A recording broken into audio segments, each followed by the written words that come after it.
I would say 5 years ago, manufacturers tried to market to women or develop products for women, and that didn't really work. Women don't like to be singled out as having special needs that are different than anyone else. You know, I need a vehicle to do this, this, this, and this, and you make a product for that. The CR-V is a good example of a product that was tailored a little bit more for women because we're of a different height and a different stature. Our arms and legs are different lengths. I mean, things like that. You want to make a vehicle ergonomically comfortable, but when it comes to all of the other components, people want to feel comfortable on the freeway, comfortable on long road trips.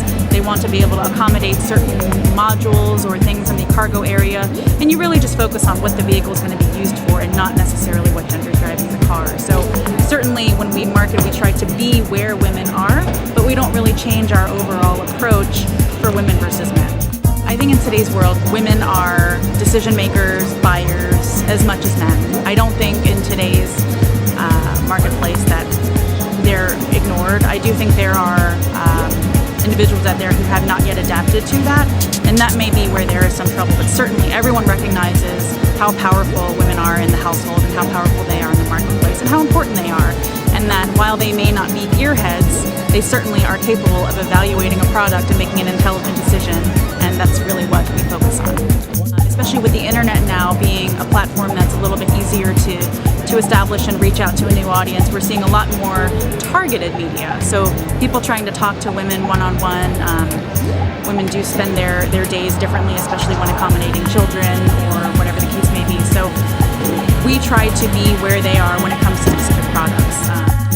When we talk to our dealers, those who are on the front lines of making those sales transactions, we do try to educate and make them aware of the differences in a variety of customers, women, men, younger people, everyone who may have a different want or need when coming into a dealer. It's just like with a product. You're developing a product for someone, every customer has a different way of wanting to interact.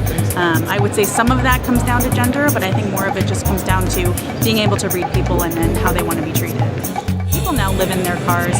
They spend a lot more time in them. I don't think it's just cars. I think consumer products overall, purchases are really driven by what does that product say about me? How does it reflect me? And they make choices based on that. So cars have really become something special, and then that, you know, other than a home, perhaps they're the biggest purchase you're going to make. You're really going to make that decision carefully, and you're going to reflect your own personality. Your own personal car, is it super neat and tidy, or is it a mobile purse? It's a combination.